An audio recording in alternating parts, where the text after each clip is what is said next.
Hello, this is Geezer Al. Welcome back to another episode of Fallout New Vegas. I'm playing Honest Hearts, one of the DLCs.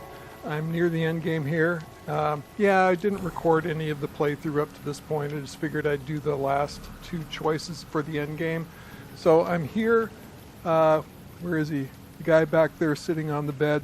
That's Daniel. We're about to talk to him and we're going to make a choice. Is his tribe here, the Sorrows, are being pursued by a tribe called the Whitelegs, who are acting because they think if they kill the Sorrows, then they will be part of the Legion. Anyways, so yeah, that's the choice, fight or flight. Here we go. Unless you and Joshua have any objections, I'd like to start evacuating the Sorrows. I'm going to need your help, so say your piece. Don't worry, I think leaving Zion is for the best. It may be. I hope it is. To tell the truth, if something goes wrong, more Sorrows could die in the escape than in Joshua's proposed attack. Even knowing that, it's a risk I have to take. With your help and Joshua's, even if we're attacked, we can defend the Sorrows and escape. We'll be traveling at night in small groups across the valley. With luck, the Whitelegs won't know what's happened until the next morning. But if the Whitelegs realize what's happening, Joshua and I will need you to help us escape. Don't hold back. I promise you, the Whitelegs won't. Once our path is clear, I'll give you everything you need to get back to the Mojave. But the Pine Creek Tunnel must be collapsed behind us. It's the only way to delay the Whitelegs' pursuit long enough for us to get a head start. Good luck, and may God be with us. Okay, my companion Waking Cloud has returned to the camp here. You have lost her perk, so I'm on my own.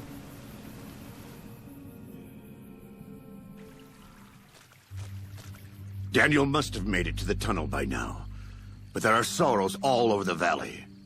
We have to help them and get Daniel out of here. All right, let's go.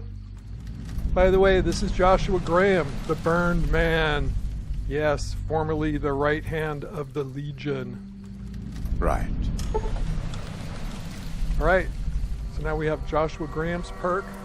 So when he's my companion, any .45 caliber pistol has less spread and is twice as likely to score critical hits.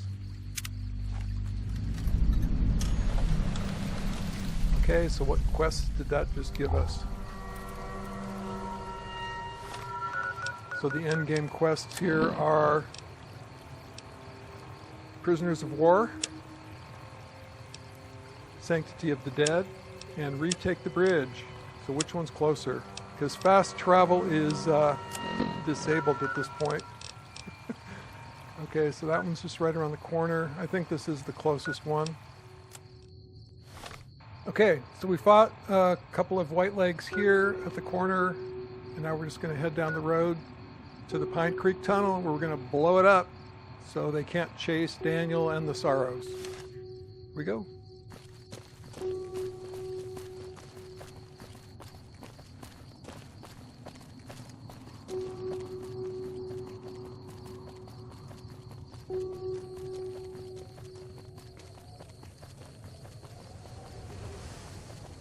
That's it. Aki.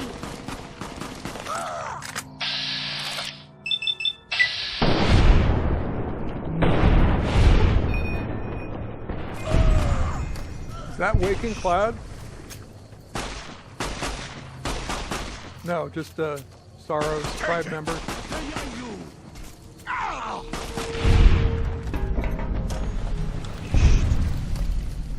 Bueno por Catus. So these are the people that are trying to flee, that we're supposed to be protecting them. Completed? We're here? What?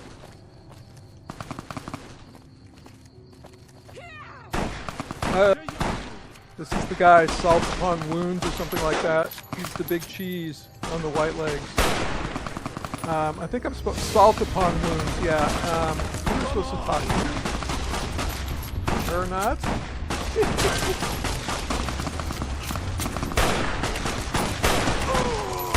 Can I just, what else? Don't I have any other weapons? What is going on here?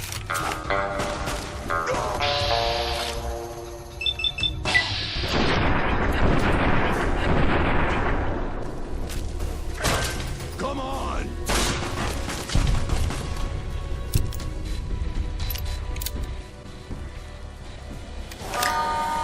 I forgot to check my weapon loadout before I started. All right, speak to Daniel. Where's Daniel? Okay, Joshua. What do you have to say? The time for talk is past. The Lord's work must be done. Of course it must.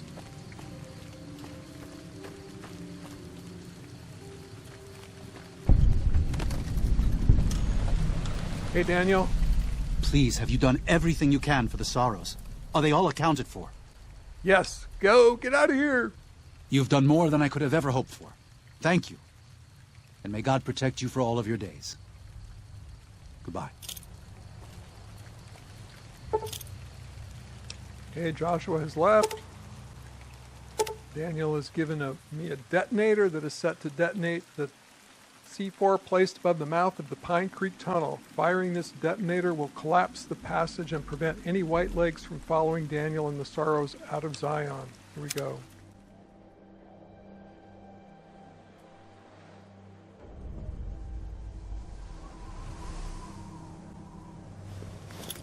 Okay, I had to equip that. And now let's use it. And so it was that the conflict between the New Canaanites and the Whitelegs was finally resolved. The courier's involvement had tipped the scale, shifting the fragile balance of power. After the Whitelegs drove the Sorrows from Zion, they celebrated by destroying all traces of the valley's former inhabitants. They appealed to the Legion for assimilation, but were denied. Their failure to eradicate the New Canaanites in Grand Staircase and farther up the Colorado had not gone unnoticed. The Whitelegs made a half-hearted effort to find the New Canaanites, but were driven off by dead horses trained in the ways of Joshua Graham. The Whitelegs lost all hope of joining the Legion and disintegrated into a number of petty raiding bands, leaving Zion Valley a polluted cistern. Daniel succeeded in leading the Sorrows out of Zion, as he had wanted to do from the start. The courier protected the Sorrows during the evacuation, ensuring that most reached their destination unharmed. Over the weeks and months to come, Daniel would see to the Sorrows' resettlement in Grand Staircase. Their adjustment to their new home was not without difficulty, but eventually, the Sorrows came to accept the loss of Zion. Having helped Daniel and the Sorrows escape from Zion, the Dead Horses returned to their home at Dead Horse Point. The tribe continued to learn from the New Canaanites, and over many years built a flourishing community along the banks of the Colorado. Though the tribe's bond would endure, it was Joshua Graham's legend the Dead Horses would revere, not the tenets of New Canaan's faith. Already weakened by several seasons of bad trading, the Happy Trails Caravan Company was initially discouraged by the results of its expedition, the fate of New Canaan, and the evacuation of the Sorrows from Zion made the prospect of trading seem fruitless. When Daniel told his family about the exploits of Happy Trails employee the courier, however, New Canaan decided to repay the company's kindness. Twice per year, New Canaanites made the dangerous journey west to trade with a company in the city of New Reno. The Happy Trails Caravan Company could not survive on such trading alone, but the New Canaanites' generosity made tough times go easier. Follows Chuck took the courier's words to heart and decided that he would behold the sights and sounds of distant lands with his own eyes and ears. After returning to Dead Horse Point, he quarreled with his family and other tribe members about his ambitions. One morning, they awoke to discover that Follows Chuck had set off alone, westward, into the wilderness. He was never seen again. Waking Cloud was distraught when she learned of her husband's death, but took comfort from her tribe and the compassion of the New Canaanites. She forgave Daniel for having concealed her husband's fate from her, and learned to accept his fate. When her grief faded, she took a husband from the Dead Horse tribe. At her bidding, he stayed close to home.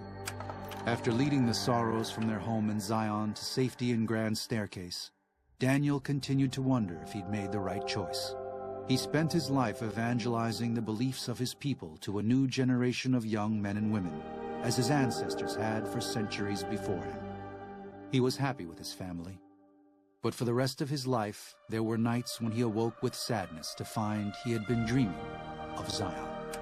And with that, the courier walked out of the history of the tribes of Zion and back to the gathering storm of the Mojave Wasteland. All right, so where are we?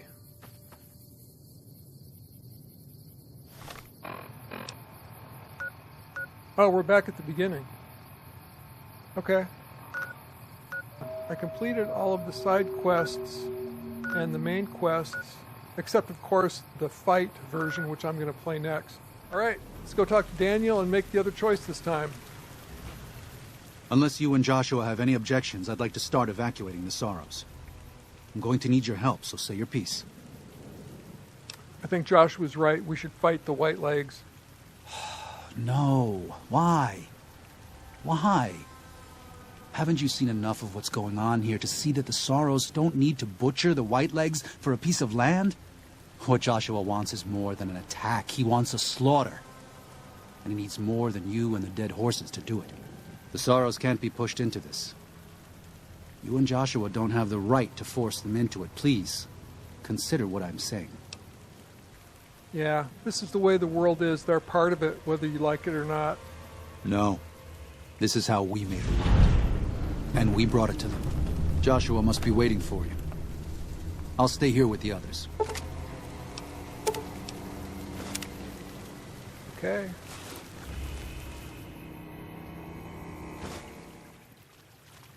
Okay, so Thank you for this.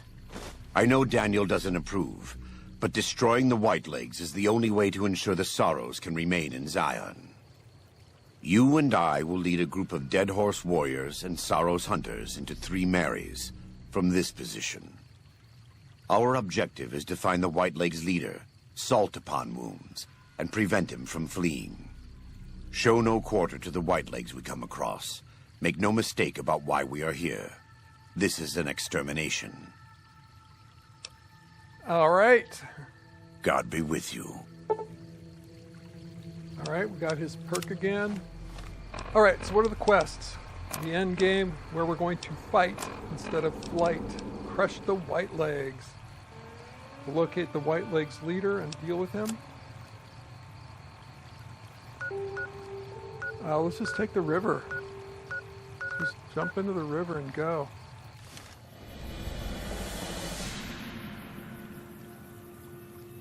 Okay, here we go.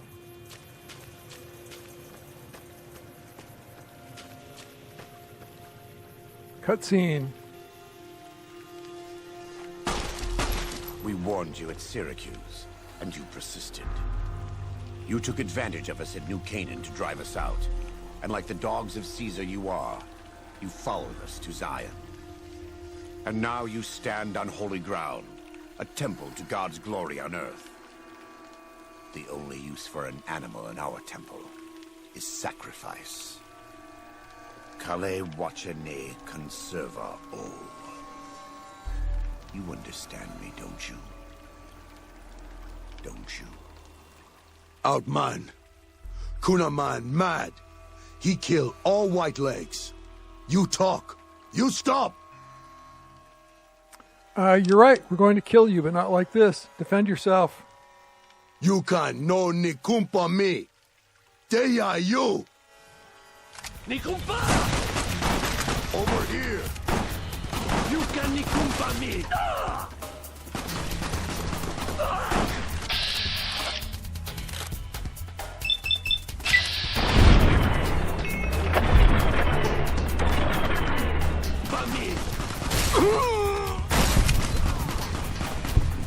Oh, there's a bunch of them. Okay.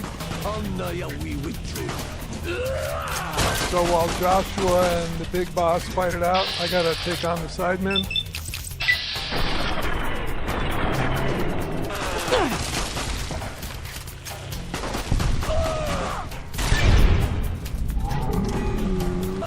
It's the same end he would have met if he had died on his knees.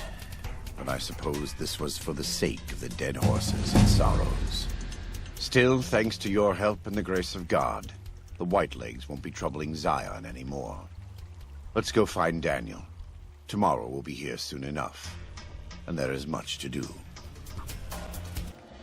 And so it was that the conflict between the New Canaanites and the Whitelegs was finally resolved.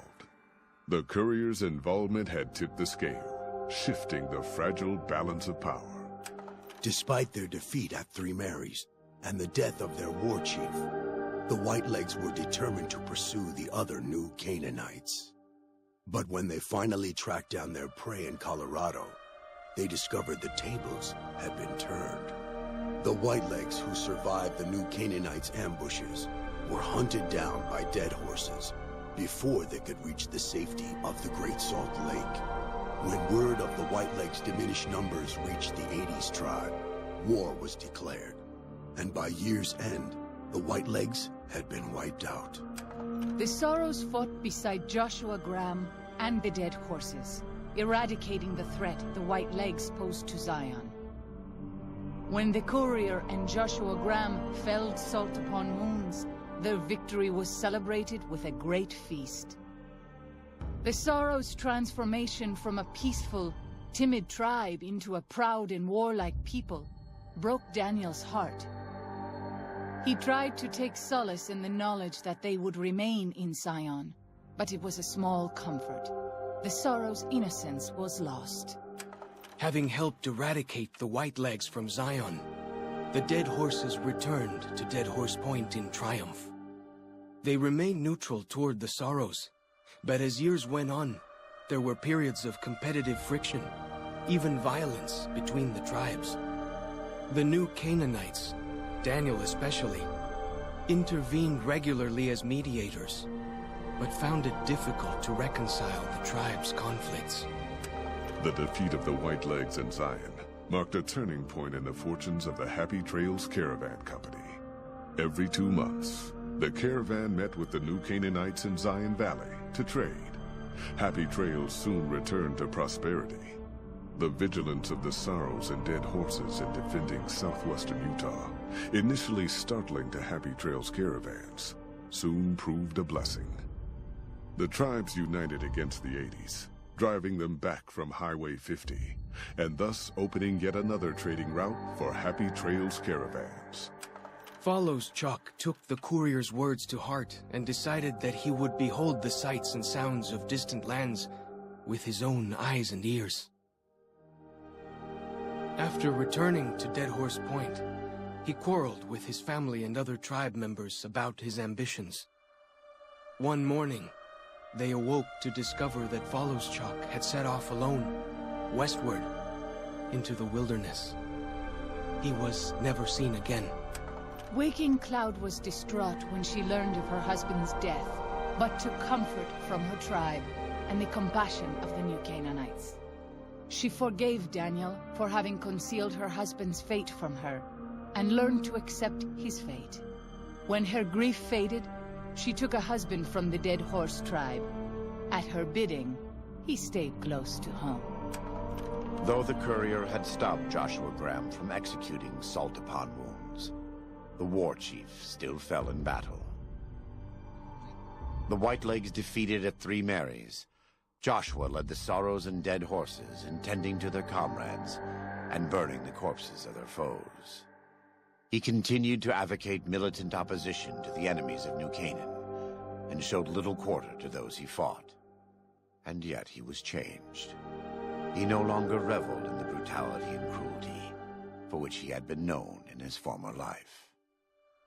His inner demons, if not extinguished, were at the least appeased.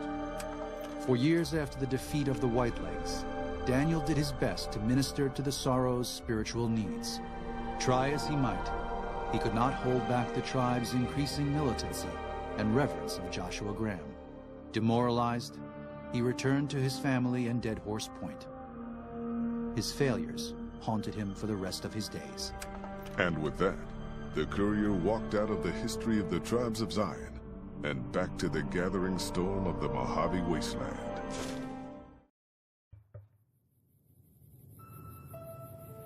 Loot chest.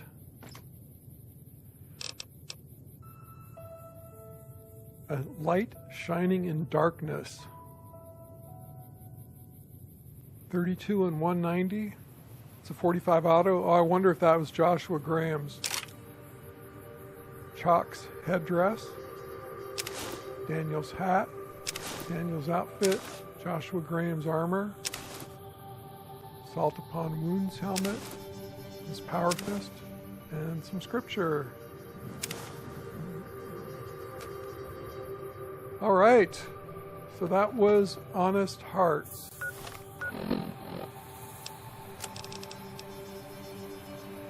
Oh, now I guess we return through the passage to the Mojave. All right, well, maybe I won't leave here just yet. But anyways, that was Honest Hearts. I played both endings, the fight or flight endings. And it seems like the fight ending had more of a positive outcome for everybody. I mean, Daniel was bummed because his tribe became militant, but in general, yeah, I thought things were better. Anyways, yeah, I'm playing the DLCs. I'm not showing everything. I'm just going to show the end games. Yeah, Season 2 has started, and they are definitely in New Vegas. They changed a couple of things. Yeah, like the dinosaur was facing the wrong way. It was facing inward towards the compound, but that was, of course, for the plot where Lucy could be up in the sniper position to guard the ghoul. Anyways, it's an excellent series. I'm probably going to watch it again, even though it's only the first week. Anyways, thanks for watching. This is Geezer Al. Stick around. Bye.